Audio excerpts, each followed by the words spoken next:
आज मैं आपके साथ शेयर करने जा रही हूँ लौकी की ऐसी मज़ेदार रेसिपी जो कि आपको बहुत ही पसंद आएंगे और बनाना बहुत ही आसान है, खाने में बहुत ही टेस्टी लगता है। लौकी ऐसी सब्जी है जिसको बच्चे सुनकर भागने लगते हैं, तो एक बार इस तरह से ट्राई करिए, सबको बहुत ही पसंद आएंगे। हेलो एवरीवन, नमस्ते, welcome back to my YouTube channel Anu cooking and creativity में आपका बहुत बहुत स्वागत है। तो चलिए बनाना शुरू करते हैं। और बनाने से पहले आप सभी दोस्तों से मेरा रिक्वेस्ट है कि मेरी रेसिपी आपको पसंद आती है तो वीडियो के नीचे एक लाइक जरूर करिएगा। चैनल पे पहली बार वीडियो देख रहे हैं तो चैनल को सब्सक्राइब कर ले विद बेल बटन के साथ और ज्यादा से ज्यादा शेयर करिए। चलिए बनाना शुरू करते हैं। तो आज मैं बनाऊंगी लौकी के कोफ्ता। तो लौकी के कोफ्ता बनाने के लिए सबसे पहले हमें लौकी चाहिए।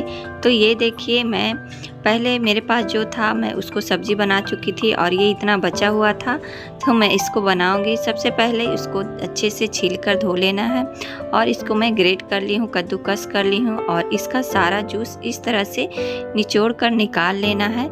इसमें बिल्कुल पानी नहीं होना चाहिए, नहीं तो आपका जो कोफ्ता है वो अच्छा नहीं बनेंगे। और इसका इस तरह से दबा दबा कर सारा जूस निकाल लीजिए। तो ये देखिए, मैं सारा जूस निकाल ली हूँ और इतना पानी निकल गया है। तो ये निकाल कर मैं इसको तैयार कर ली हूँ और इसको और मज़ेदार और सॉफ्ट बनाने के लिए मैं इसमें 2 बड़े चम्मच बेसन डाल रही हूँ और 1 छोटी चम्मच हल्दी पाउडर और 1 छोटी चम्मच मैं अजवाइन क्रश करके डाल रही हूँ, 1 छोटी चम्मच काश्मीरी रेड मिर्च पाउडर, 1 छोटी चम्मच धनिया पाउडर और इसको स्वाद के अनुसार नमक डालकर इसको अच्छे से मिला लेना है। इसमें पानी बिल्कुल नहीं डालें, पूरा अच्छा से मिक्स कर लीजिए। ये देखिए, पूरे अच्छे से मिक्स हो गया है और इसको तुरंत मिक्स करिए और इसका कोफ्ता का आप आकार देकर इसको तल लीजिए। तो आप छोटा या लंबा आप किस तरह भी बना सकते हैं, वो आप पे डिपेंड करता है। और गैस का जो फ्लेम है वो मीडियम रखें, इसको धीरे धीरे सेके, तब ये अंदर तक अच्छा से सिक जाएगा और अच्छा से पक जाएगा और आपका कोफ्ता जो है बहुत ही स्वादिष्ट बनेगा। तो इसको गोल्डन ब्राउन होने तक इसको सेकना है। ये देखिए कितना अच्छा कलर आ गया है, आप देख सकते हैं, और ये बहुत ही सॉफ्ट बनते हैं। तो आप छोटी छोटी चीज़ को ज़रूर ध्यान रखें, इसमें ज़्यादा बेसन नहीं डालें। अगर आप ज़्यादा बेसन डालेंगे तो आपका जो कोफ्ता है वो थोड़ा सा हार्ड हो जाएगा। तो ये देखिए, मैं दूसरा बैच भी इसको तल कर निकाल ली हूँ और इधर मैं 2 बड़े प्याज ले ली हूँ, इसको रफली काट ली हूँ। 2-3 हरी मिर्च है, लहसुन है और 1 टमाटर है और 1 इंच अदरक के टुकड़े हैं। इसको मैं अच्छे से फ्राई कर लूँगी। फ्राई करने से आपका जो ग्रेवी का मसाला बनेगा बहुत ही टेस्टी बनता है। और इसी में मैं टमाटर भी रफली काट कर इसको फ्राई कर लूँगी। तो तब तक फ्राई करना है, ज़्यादा नहीं फ्राई करना है, ट्रांसलूशन हो जाए बस। समझिए कि आपका जो ये प्याज, टमाटर, हरी मिर्च, लहसुन सब हो गया है। तो इधर मेरा कोफ्ता भी जो है तल कर तैयार हो गया है सारा, और ये भी हो गया। इसको ठंडा करने के बाद मैं एक जार ली हूँ, मिक्सी ग्राइंडर जार, इसको मैं डालकर ट्रांसफ़र करके और इसको अच्छे से एक पेस्ट में बना लूँगी। तो आप इस तरह से अगर ग्रेवी बनाएंगे प्याज वाला तो बहुत ही टेस्टी बनता है। और अगर आप कच्चा प्याज को ऐसे ही पीस कर फ्राई करेंगे तो उतना टेस्टी नहीं बन पाएगा। तो आप इस ट्रिक को ज़रूर फॉलो करिए। और ये देखिए, मेरा पेस्ट बनकर तैयार हो गया है।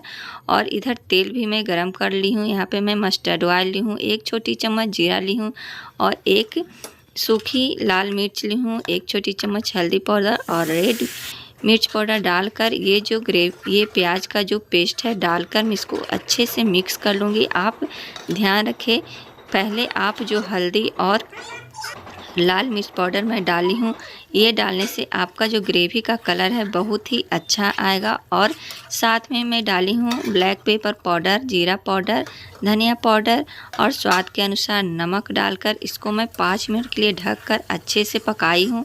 देखिए, एकदम अच्छे से इसको भूनना है। और देखिए, किनारे किनारे भी तेल छोड़ने लगा है और कलर भी बहुत ही अच्छा है। फ्रेंड्स, कैमरा मेरा थोड़ा ख़राब हो गया है, इसलिए कलर इसमें थोड़ा धुंधला दिख रहा है। पर ये बहुत ही अच्छा कलर आया है और बहुत ही टेस्टी लगता है। आप मसाला को बहुत ही अच्छे से भूनें। तो ये देखिए हमारा मसाला जो है भुनकर बिल्कुल तैयार हो गया है और इसमें मैं गुनगुना पानी डालूँगी। तो ये देखिए आप जितना ग्रेवी चाहते हैं उतना ही पानी आप अपने फैमिली के अनुसार डालें। और देखिए ग्रेवी में एक उबाल आने के बाद इसमें जो कोफ्ता तल कर रखे थे वो डाल देंगे। तो बस उबाल आ गया है और इसमें जो कोफ्ता का पकौड़ी है उसको मैं डाल दूँगी।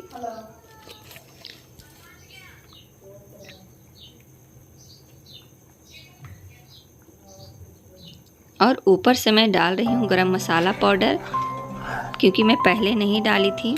और ये देखिए इसमें मैं कोफ्ता डालकर इसको अच्छे से मैं ढककर 2-3 मिनट के लिए पकाऊंगी। और ये बिल्कुल मेरा कोफ्ता तैयार है, बस एक उबाल आने तक। तो देखिए कितना अच्छा कलर और बिल्कुल सॉफ्ट बनते हैं। आप एक बार ज़रूर ट्राई करिए फ्रेंड्स, और मेरे कमेंट्स बॉक्स में ज़रूर बताइए कि आपको ये लौकी की रेसिपी आपको कैसी लगी। तो अब मैं आपको सर्व करके दिखा रही हूँ। तो फ्रेंड्स मैं उम्मीद करती हूँ कि मेरी ये लौकी के कोफ्ता आपको पसंद आया होगा। पसंद आए तो प्लीज़ एक लाइक ज़रूर करिए, ज़्यादा से ज़्यादा शेयर करिए। तब तक के लिए friends be happy, be active, खुश रहिए, अपना ख्याल रखिए। और ये जो कोफ्ता है आप इसको रोटी के साथ या राइस के साथ आप खा सकते हैं। तब तक के लिए friends okay, bye bye, take care, thank you. फिर मैं मिलूँगी एक नए और इंटरेस्टिंग वीडियो के साथ।